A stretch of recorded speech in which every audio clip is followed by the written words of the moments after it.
Over the last year, I've asked several hundred Muslims one simple question. What is your best evidence that Islam is true? About 90% simply ignore the question, apparently having nothing to offer. A good chunk of the remainder attack Christianity, which obviously is not evidence that Islam is true either. Of the few that actually try to respond, most point to so-called scientific miracles in the Quran. So grab your microscope and grab your flask, and let's put the Quran's scientific miracles to the test.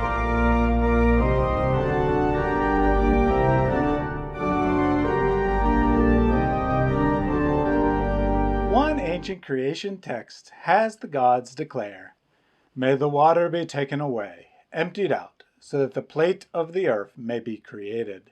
May it be gathered and become level." A description of what occurred follows shortly. Then they called forth the mountains from the water. Straightway the great mountains came to be.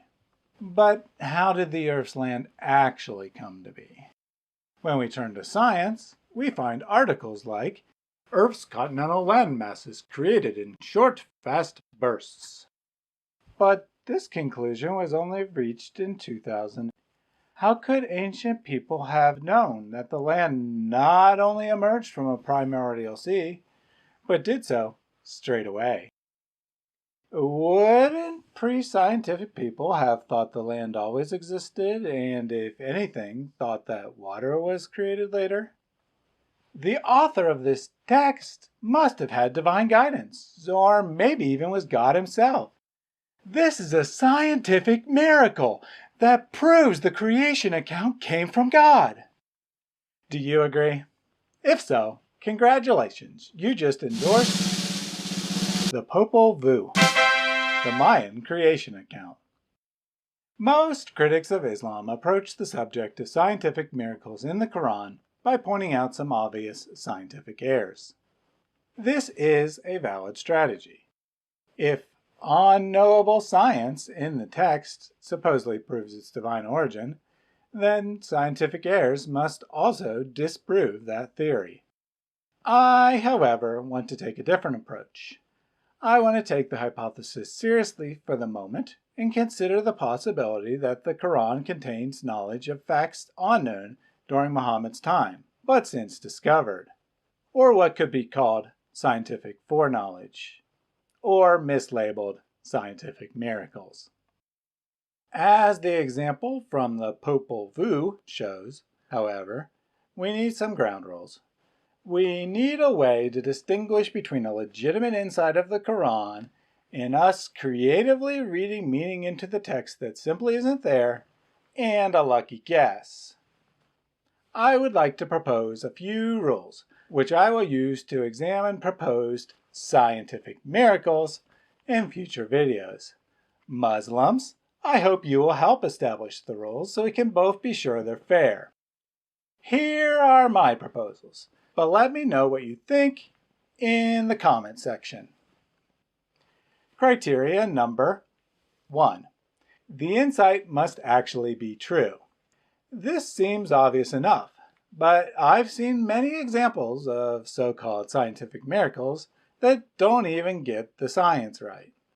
Scientific consensus can change, so maybe you can hope and pray that it will. But obviously, if a claim is wrong according to current scientific consensus, it can't be used as evidence that the Quran contains advanced scientific knowledge. Criteria number 2. The supposed insight must go beyond what anyone could discover from careful observation using 7th century technology.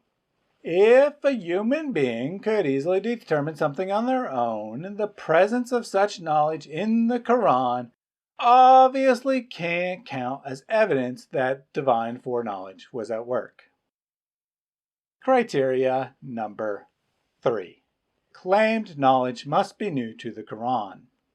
It is well known in academic circles that the Quran copies from dozens of existing sources and incorporates lots of common knowledge of the 7th century, all of which it calls revelation. Muslims will deny that, of course.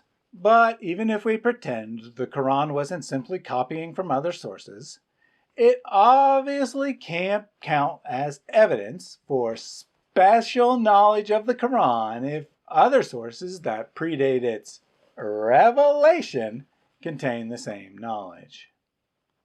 Criteria number 4. The Quran must actually say what the apologist claims it says.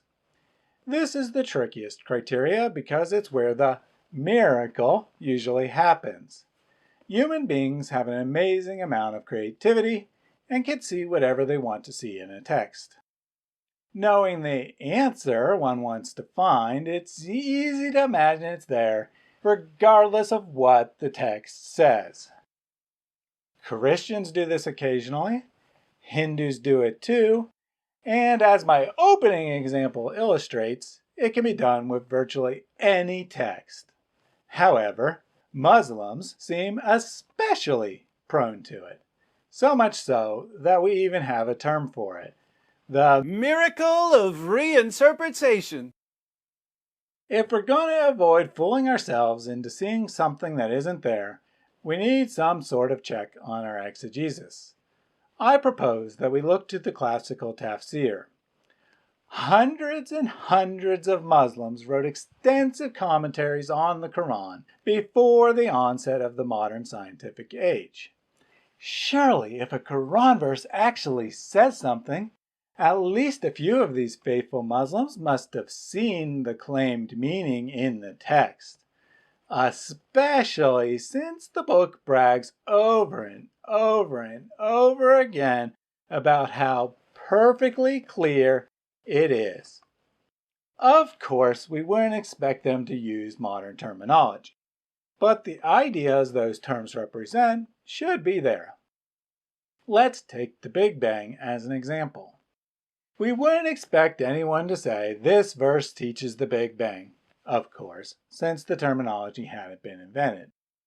But we could reasonably expect someone to say something like, the world began as a single point and has been expanding outward ever since, or the world began as an explosion followed by rapid expansion, or something else along those lines. And ideally, at least two sources should reach the same conclusion, so we can be confident that someone wasn't simply imagining their own ideas into the text, which were later accepted by scientific consensus. If a text doesn't actually say what is claimed, as evidenced by the opinions of pre-modern Muslims, then the only miracle at work is human creativity, and it can't be evidence of the divine nature of the Quran. Criteria number 5. The supposed knowledge must go beyond a lucky guess. If there are only two possibilities, for example, no divine knowledge is necessary to explain a correct answer. In other words, if we're gonna posit something as evidence of divine authorship, it must be improbable that a human being guessing at random could have landed on the right answer by chance. Those are my criteria. I think they're reasonable and fair, but let me know what you think in the comments section. Muslims, I especially want to hear your opinion. Object now, or you'll lose your chance to avoid post hoc reasoning when you see your favorite miracles destroyed.